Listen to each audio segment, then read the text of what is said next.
दोस्तों, हमारी गवर्नमेंट और हमारे नागरिक काफ़ी ज़्यादा एक्साइटेड थे कि एलॉन मस्क इंडिया को विजिट करेंगे।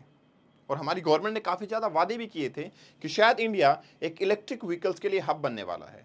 लेकिन वहाँ से अगर आप ये हेडिंग देखोगे तो इंडिया को शॉक मिला, क्योंकि जब विजिट कैंसिल हुई एलॉन मस्क की, उसके एक वीक बाद वो शंघाई के अंदर विजिट करते हैं।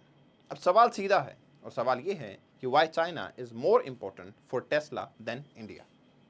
आज ये जानने की कोशिश करेंगे कि इलेक्ट्रिक व्हीकल्स के जाइंट कंपनी टेस्ला के लिए क्यों चाइना ज़्यादा इंपॉर्टेंट है इंडिया के कंपैरिजन में, और क्या इंडिया के पास अभी भी कोई स्कोप है, या फिर इंडिया का फ्यूचर इलेक्ट्रिक व्हीकल्स के लिए टेस्ला से तो डिफाइन नहीं होगा। तो चलिए डिस्कशन को स्टार्ट करते हैं। देखिए, सबसे पहला सवाल तो यही है, क्योंकि ऑब्वियसली विजिट बीजिंग में हुई है, चाइना में विजिट हुई है, तो डेफिनेटली टेस्ला के लिए चाइना कहीं ना कहीं ज़्यादा इंपॉर्टेंट है। मैं आपको बताना चाहूँगा, ये हमेशा से नहीं रहा है। 2018 एक ऐसा साल था जहाँ पे ट्विस्ट आया, और उसके बाद में चाइना टेस्ला के लिए काफ़ी इंपॉर्टेंट हो गया। उसका कारण भी जानने की कोशिश करेंगे। देखिए, जब इलेक्ट्रिक व्हीकल्स या बैटरी प्रोडक्शन की बात आती है तो China is far ahead of India. ठीक है, अगर की ग्रोथ की बात की जाए टेस्ला की, तो डेफिनेटली बैटरी प्रोडक्शन टेस्ला के लिए काफ़ी इंपॉर्टेंट है, क्योंकि वो एक इलेक्ट्रिक व्हीकल मेकर है, और उनके लिए आपकी बैटरी जो है वो काफ़ी इंपॉर्टेंट कंपोनेंट हो गया है। बट स्टिल इंडिया के पास अपॉर्चुनिटी है। वो कैसे है, मैं आपको बताने वाला हूँ। देखिए, एक वीक जो हमारी विजिट कैंसिल हुई एलोन मस्क की इंडिया के अंदर, उसके बाद में आपका देखने को मिला कि मस्क की विजिट होती है चाइना में। ठीक है, टेस्ला के सीईओ की, और किस लिए? फुल सेल्फ ड्राइविंग व्हीकल्स के लिए। ये कुछ व्हीकल्स ऐसे होंगे, जैसे आपने एडास का नाम सुना है ना, एडवांस सिक्योरिटी फीचर है, जिसमें ऑटोमेटिकली ब्रेक लग जाते हैं, गाड़ी कंट्रोल हो जाती है। उसका एक एडवांस फीचर आप मान सकते हो, उसका एक एडवांस वर्जन मान सकते हो, फुल सेल्फ ड्राइविंग व्हीकल्स। और इसके ऊपर प्रपोजल के ऊपर बातचीत हुई चाइना के अंदर। लेकिन सवाल ये कि चाइना एज ए डेस्टिनेशन क्यों चुना गया? क्यों चाइना के जो प्रीमियर्स हैं वो टेस्ला के सीईओ से इतना ज़्यादा क्लोज देखने को मिले हैं? उसके आखिर कारण क्या है? तो देखिए, सबसे बड़ी इंपॉर्टेंट चीज़ ये है कि चाइना का डोमिनेंस जो है बैटरी प्रोडक्शन में कहीं ज़्यादा है। जी हाँ, अगर लिथियम आयन बैटरीज की बात की जाए, जो कि इलेक्ट्रिकल व्हीकल्स के लिए काफ़ी इंपॉर्टेंट कंपोनेंट होते हैं, उसके प्रोडक्शन में चाइना एक मेजर कंट्री के तौर पे देखा जा सकता है। एलोन मस्क की इवन मीटिंग हुई रॉबिन जेंग के साथ में। और ये कौन है? ये हैं आपके CATL टेक्नोलॉजी लिमिटेड के हेड या सीईओ। लेकिन ये कंपनी करती क्या है? ये कंपनी एक्चुअली अकाउंट करती है लगभग 2/3 of the global battery production. ये सिर्फ टेस्ला को सप्लाई नहीं करती है बैटरी, इवन वॉक्सवैगन को, टोयोटा मोटर्स को, जो भी आपके basically you can understand 2/3 of the global production जो बैटरी का है, एक अकेली अगर फर्म कर रही है, तो डेफिनेटली उसका इंपॉर्टेंस टेस्ला के लिए बढ़ जाता है। अब ऐसा नहीं है कि टेस्ला ये प्लान कर रहा है कि यूएस के अंदर इनकी बैटरीज लेके जाई जाएं और फिर वहां पे प्रोडक्शन होगा। नो, एक्चुअली सबसे बड़ा जो प्लांट है टेस्ला का, कुछ व्हीकल्स के लिए, कुछ स्पेसिफिक गाड़ियों के लिए, वो चाइना के अंदर ही देखने को मिलता है। टेस्ला का बिगेस्ट प्लांट जो है वो शंघाई के अंदर है। कब हुआ ये? जब 2018 का एक ट्विस्ट ईयर आता है। क्या होता है 2018 में? इलेक्ट्रिक व्हीकल की जो बेसिकली बिगेस्ट मैन्युफैक्चरिंग है वो शंघाई के अंदर ओपन की जाती है, क्योंकि चाइनीज गवर्नमेंट एक नई पॉलिसी लेके आती है, जिसमें फॉरेन कार मेकर्स को अपनी फुल्ली ओन्ड सब्सिडरी कंपनी जो है कंट्री के अंदर एस्टैब्लिश करने की परमिशन दी जाती है। एंड ऑब्वियस सी बात है, Tesla was the first who think to take advantage, and that's why Tesla की लगभग 1 मिलियन से ज़्यादा यूनिट जो है, most successful model, model 3 and model Y, वो शंघाई के अंदर प्रोडक्शन होता है। और ये प्रोडक्शन इवन यूएस से भी ज़्यादा है। अब इंपॉर्टेंट चीज़ ये है कि यहाँ पे जो प्रोडक्शन होता है ना, इसका एक्सपोर्ट किया जाता है even New Zealand, Australia, European countries, और एज वेल एज चाइना, एक बड़ी मार्केट अपने आप में भी देखा जा सकता है। सवाल ये है कि इंडिया के इलेक्ट्रिक व्हीकल्स की अगर मैं बात करूं, तो वो हम काफ़ी नेसेंट स्टेज पे हैं। देखिए, इंडिया के अंदर जो कस्टमर हैं वो इलेक्ट्रिक व्हीकल्स परचेज नहीं करना चाहते, और उसका सबसे बड़ा कारण भी है उसकी रेंज। और उसके बाद में इलेक्ट्रिक व्हीकल को चार्ज करने के लिए जो इंफ्रास्ट्रक्चर डेवलप नहीं है, वो भी एक सबसे बड़ी कमी है।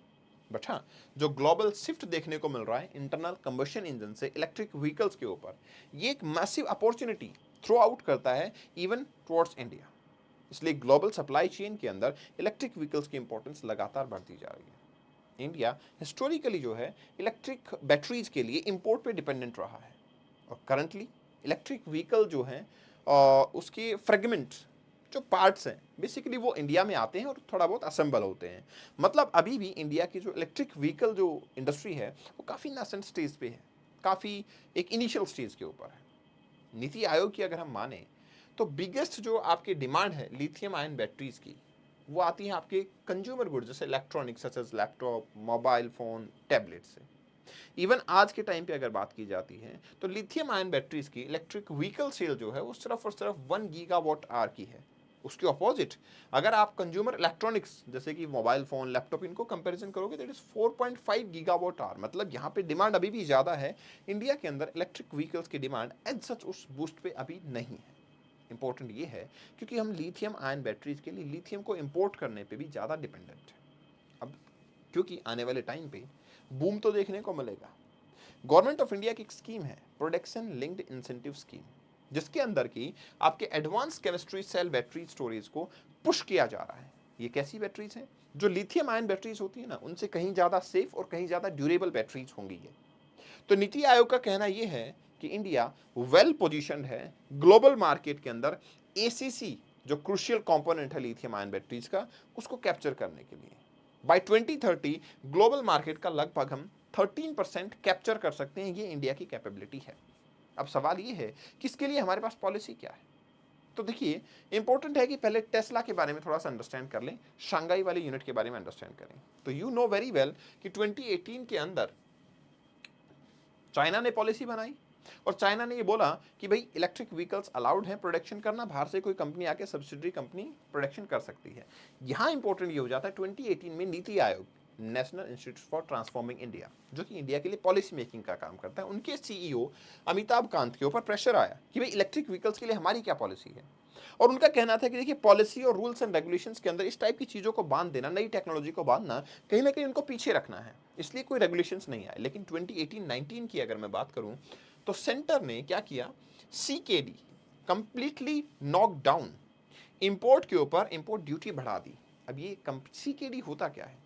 देखिए कोई भी कंपोनेंट जब एक्चुअली कोई भी जब व्हीकल इंपोर्ट किया जाता है ना इंडिया में तो वो ऐसा नहीं है कि पूरा व्हीकल बिल्ड करके फिर इंपोर्ट किया जाएगा, उससे कॉस्ट बहुत ज़्यादा बढ़ जाती है। इसलिए उसके कंपोनेंट्स आते हैं और फिर वो असेंबल होते हैं, वही होता है सीकेडी। अब इसके ऊपर क्या किया गया, 10 to 15% हमारे पास क्या हो गया, बेसिकली सर्वे जो आपकी टैक्स है वो बढ़ा दिया गया। ठीक है, ड्यूटी जो है वो बढ़ा दी गई। अब इससे क्या होगा, इससे होगा ये कि लोग कोशिश करेंगे इंडिया के अंदर आके ही प्रोडक्शन किया जाए। Last month when India finally release electric vehicle policy तो यहाँ पे क्या होगा, ड्यूटी कंप्लीटली बिल्डअप कार्स के लिए मिनिमम जो आपकी इन्वेस्टमेंट इनवाइट की गई वो 4000 करोड़ है। मतलब अगर कंप्लीट आप यहाँ पे बिल्डअप करते हो तो आप यहाँ पे इन्वेस्टमेंट कीजिए और हमारे पास प्रोडक्शन के अंदर गवर्नमेंट ऑफ इंडिया आपकी हेल्प करेगी। बट अब सवाल ये है कि जब सांघाई में ऑलरेडी प्रोडक्शन हो रहा है तो फिर क्यों टेस्ला जैसी कंपनी इंडिया के अंदर भी प्रोडक्शन करेगी, या इलेक्ट्रिक व्हीकल जहां पे हम बहुत ज़्यादा एडवांस नहीं हैं वहां पे हम कैसे अपॉर्चुनिटी उठा सकते हैं। तो सवाल देखिए आंसर सीधा है कि अपॉर्चुनिटी अभी भी हमारे पास है। कैसे है? चाइना का dominance no doubt electric vehicle supply पे है, लेकिन चाइना का जो प्रोडक्ट है इलेक्ट्रिक व्हीकल से रिलेटेड वो अंडर स्क्रूटनी है even in Europe as well as in US. European Commission ने अक्टूबर लास्ट ईयर के अंदर एक एंटी सब्सिडी इन्वेस्टिगेशन जो है वो लॉन्च किया था। किसके ऊपर? Import of the batteries for the electric vehicle from China specifically. और आपकी यूरोपियन कमीशन के अकॉर्डिंग इन्वेस्टिगेशन जो है वो पहले ये डिटरमाइन करेगी कि जो आपके चाइना के अंदर इलीगल सब्सिडरी के थ्रू ये भी जो आपके बैटरीज हैं वो सस्ते बेचे जा रहे हैं या कुछ क्वालिटी कॉम्प्रोमाइज देखने को मिल रहा है। मतलब ये होगा कि कंप्लीट एनालिसिस होगा कि चाइना से जो प्रोडक्ट आ रहा है उसमें क्वालिटी कॉम्प्रोमाइज है या फिर आपका सब्सिडी इलीगली दी जा रही है गवर्नमेंट की तरफ से, इसलिए ये गुड्स ग्लोबल लेवल पे दूसरे गुड्स को अनकॉम्पिटिटिव बना रहे हैं। Based on the investigation findings commission जो है यूरोपियन यूनियन कमीशन जो है उन्होंने एक इंटरेस्ट ये दिखाया कि अनफेयर ट्रेड प्रैक्टिसेस जो हैं वो डेफिनेटली चाइना के अंदर देखी जा रही हैं। और इसकी वजह से जो इलेक्ट्रिक व्हीकल की एक मार्केट है ऑब्वियसली प्रोडक्शन हो रहा है, मैंने बताया कि 1 मिलियन से ज़्यादा यूनिट प्रोड्यूस होती हैं चाइना के अंदर, ऑस्ट्रेलिया न्यूजीलैंड में सप्लाई होती हैं। तो अगर अनफेयर प्रैक्टिसेस यहाँ पे देखी जाएंगी तो डेफिनेटली हर मार्केट अपने आप को क्लोज करने की कोशिश करेगी इस टाइप के ट्रेड से। इसी के बीच में आपके यूएस सेक्रेटरी ऑफ कॉमर्स की स्टेटमेंट आती है। उन्होंने क्या किया, they had warned that the Chinese electric vehicles are the threat to the US car makers as well. अब ये सर्कमस्टांस अगर देखे जाएँगे, तो उसमें हम ये डेफ़िनेटली कह सकते हैं कि ये हमारे लिए एक बहुत बड़ा अपॉर्च्युनिटी का बेसिकली मौका है, एक अपॉर्च्युनिटी है हमारे पास, एक अपॉर्च्युनिटी की सिचुएशन है हमारे पास कि इंडिया इसमें प्रोडक्शन के अंदर लीड बना सकता है। जैसे आपने आईफ़ोन्स के अंदर देखा, हालाँकि अभी असेंबली स्टार्ट हुई है, धीरे-धीरे हम उसके अंदर अपने पार्ट्स को भी ऐड ऑन करना स्टार्ट करेंगे। तो अगर इंडिया एक अच्छी और ट्रस्टवर्दी एक्सपोर्ट कर पाता है, तो डेफ़िनिटली इंडिया के पास में अभी भी अपॉर्च्युनिटी है, क्योंकि चाइना के ऊपर रिलायबिलिटी करना हर कंट्री के लिए काफ़ी टेक्निकल होता है। एक और इम्पोर्टेंट चीज़ मैं बताना चाहूँगा, एलोन मस्क की जो कंपनी है टेस्ला, उसके ऊपर भी काफ़ी ज़्यादा रेगुलेशंस जो है यूएस के अंदर देखने को मिल रहे हैं। उनके एडास फीचर्स की वजह से जो एडवांस वो आपके बेसिकली ऑटो मोड जो देना चाहते हैं, ऑटो पायलट मोड जो देना चाहते हैं, उसकी सेफ्टी को लेते हुए। इसलिए चाइना के अंदर जाके उन्होंने ये प्रपोज़ल दिया कि हम ऐसे कुछ व्हीकल्स बनाएँगे। लेकिन वो इम्पोर्ट हो पाएँगे या नहीं हो पाएँगे, ये सबसे बड़ा सवाल है। एंड इवन यूएस और यूरोपियन यूनियन दोनों ही चाइना के फेवर में नहीं है। That's why it's a big opportunity for India कि वो बैटरी पे, लिथियम आयन बैटरी पे या फिर आपके एडवांस जो केमिकल सेल हैं उसके ऊपर काम करें। एंड डेफिनेटली इस पोर्शन के अंदर हमारे पास काफ़ी बड़ी अपॉर्चुनिटी हो सकती है। इस सेशन की पीडीएफ को आप कपिल भारद्वाज फॉर यू से डाउनलोड करेंगे। And this is my Insta handle, you can follow me over here. Share your views कि क्या चाइना को इंडिया बीट कर पाएगा in this competition of electric vehicles.